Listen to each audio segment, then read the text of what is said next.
Hello, welcome to Working Dragon Mystic, where we discuss real metaphysical and occult knowledge so that you can manifest real and tangible results in your life.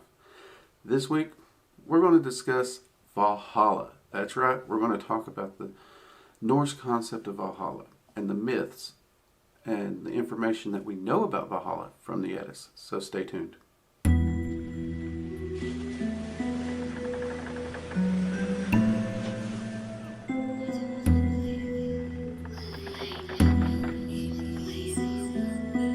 Okay, so I get a lot of questions about Valhalla, and a lot of people are talking about Valhalla. Everybody wants to go to Valhalla, and it's amazing because you'll find a lot of people in the Norse pagan community who have really researched the Eddas quite well.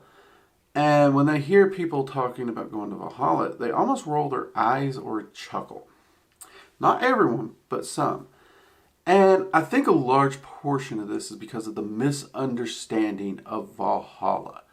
Somehow, some way, in the modern sense, we view Valhalla almost like the Norse version of the Christian heaven. It is paradise. It is peaceful.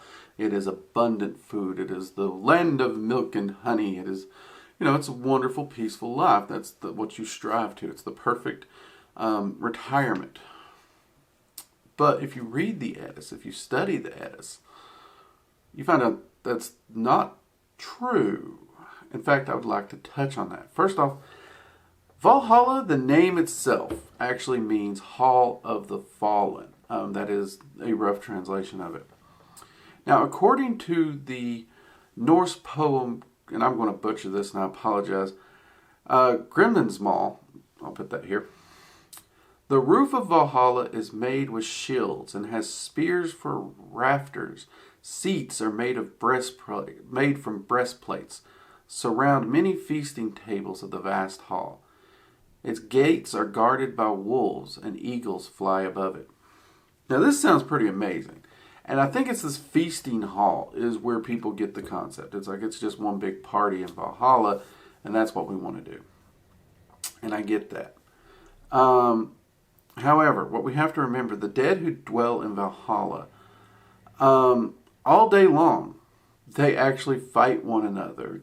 And they're also constantly out doing what countless valorous deeds. And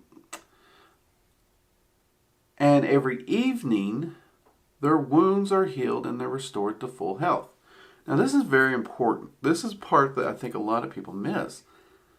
Valhalla is not a rest and relaxation kind of afterlife. This is a warrior's battleground, gladiatorial arena training area. You can train at your absolute most brutal, painful, just bloody training and truly fight. Give it your all. Because you're going to be healed. Your wounds will be healed. That doesn't mean it's painless. That it's actually quite painful. And this is the one thing a lot of people do fail to realize, that the afterlife in Valhalla would be very, very brutal. It would not be everyone's cup of tea. Yes, for a warrior culture, for people who really enjoyed combat, enjoyed the harshness of it, the rigors of it, even enjoyed the mental facilities that it requires to overcome pain and fear. This is in many ways the epitome of what a warrior tried to become way back then. And because of that, the continual ability to push oneself through war and combat would definitely be viewed as an honorable afterlife. Most people in modern day would not like this. They wouldn't. And I know a lot of combat vets. I know a lot of people who have seen some real horrors of war and combat. They would not want to relive that every day of their lives. They just would not. And that's understandable. But this is one of those key factors when it comes to Valhalla that we really kind of need to remember. It's not necessarily that peaceful, easygoing, 100% party all the time. If anything, it's more like military training or boot camp all day long, and then you eat and rest. That's actually more of what it sounds like, especially when I talk to some of the people who I know have been Marines, a few Special Forces people, people who's gone to Sears School, stuff like that.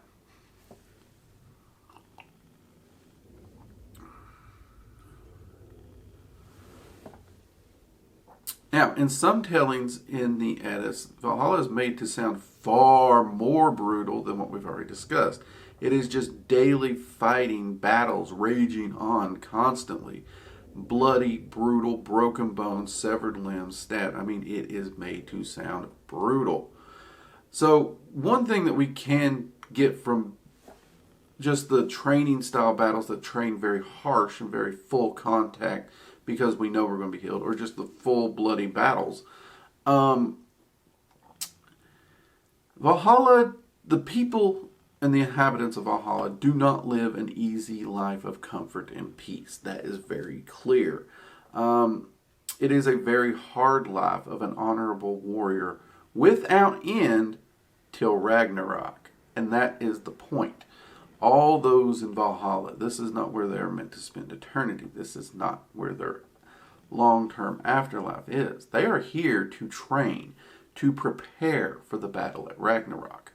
That is why they're here. They are training. Their fight is not done. Their work is not done. And because of that, they are going to train very, very hard. In fact, at Ragnarok, the residents of Valhalla will join Odin, where he and all the Einherjar, or those who dwell in Valhalla, are fated to die in battle. So they're actually training for a fight they know they're going to lose. Again, kind of don't know if that's a good deal or not. So the next question a lot of people present is, how does one get into Valhalla? This actually differs a little from sources to source. In fact, Snorri Sturluson is really the best one who makes a statement on this, that only those who die in battle have a chance to be chosen, and all those who die of sickness and old age, etc., go to Hell or Helheim. And that sounds pretty straightforward, and that is by and large what we do know of Valhalla. You know, it's the Vikings would want to die in battle for a chance at Valhalla. However, it may not be this cut and dry, as sources also make the location of Valhalla uncertain. Some place it in Asgard, and this is the most common and generally preferred view of Valhalla.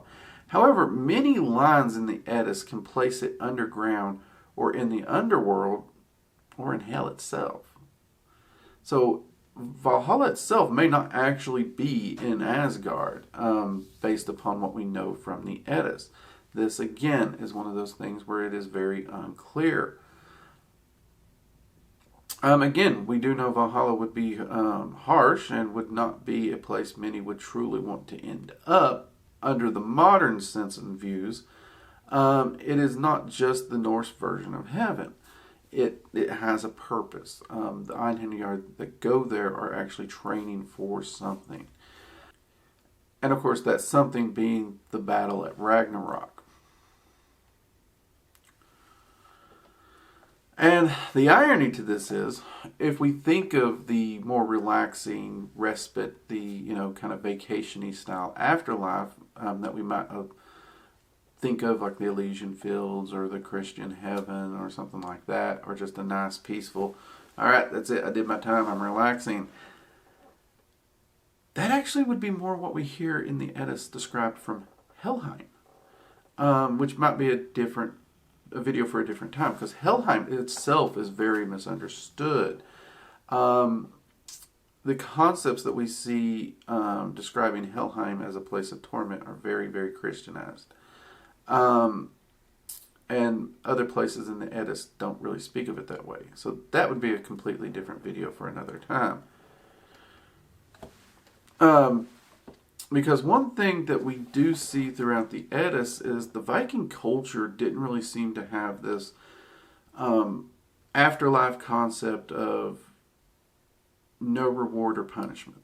It wasn't kind of, the rewarded afterlife or the punishment afterlife.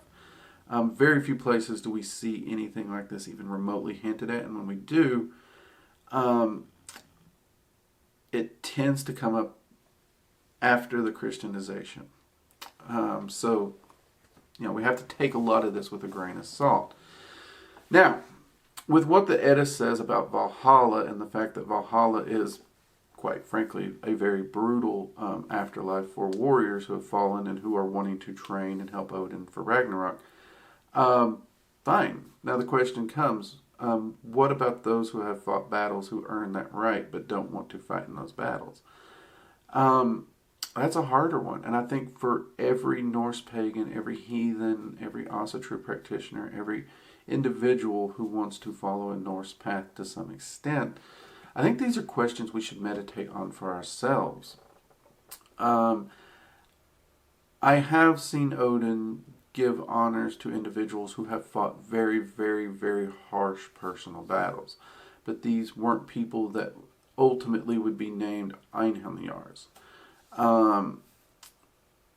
They were given the rights to sit at the tables of Valhalla, but they themselves were not counted amongst the warriors preparing for Ragnarok for various reasons. And I think this might be something of the middle ground, where Valhalla itself does serve to honor those who fought in those battles and everything. But to dwell there, to reside there permanently, is different than those who have just earned the honor, the respect, and understanding for the battles they fought. And I'm not even going to pretend to say I fully understand it and I have all the answers. This is why I say we all need to meditate on it ourselves.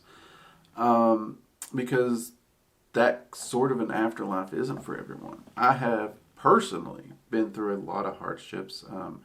I've seen a lot of conflict. And I know many friends, like I said, military, war veterans and everything, they have as well. And I can't think of a single one of us that, in all honesty, we would want to spend that kind of afterlife. We are trained, we have the ability to be violent and to defend ourselves and others if needed. But ultimately, we are at a point in our lives, we want to be left in peace. That's what we want. And that's what we want in our afterlife as well. We want to rest. And that's not everyone's cup of tea, I understand that. But that is kind of where we're at. So if Valhalla is just the constant fighting and constant preparing for more battle, I'll be honest, I don't want it. I don't want to go. I love Odin to death. I love working with Odin.